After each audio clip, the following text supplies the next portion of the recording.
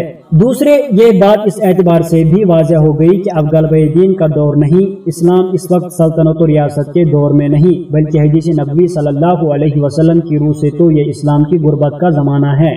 بدأ الاسلام غریبا وسیعود کما بدأ فطوبى للغرباء۔ لہذا منطقی طور پر بھی یہ بات درست ہے اور معقول و مطلوب ہے کہ اب دوبارہ جہاد فی سبیل اللہ کی طرف رجوع کیا جائے۔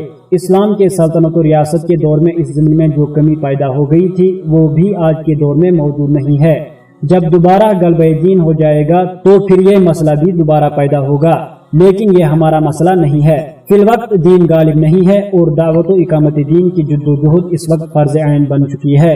پھر یہ کہ دور ملوکیت میں جو رکاوٹ پیدا ہو گئی تھی وہ الحمدللہ کم از کم پاکستان میں اب تو نہیں ہے۔ آپ کو شہری حقوق حاصل ہیں، اظہار رائے، جماعت سازی اور اجتماع کی آزادی موجود ہے۔ آپ پر کوئی قانونی قدغن نہیں، کوئی ایسا قانون نہیں جو اس کام میں رکاوٹ ڈالتا ہو۔ البتہ آپ نے بہت سی قدغنیں خود اپنے اوپر عائد کر رکھی ہیں، حب مال، حب جاہ، آسائش اور عیش کی محبت۔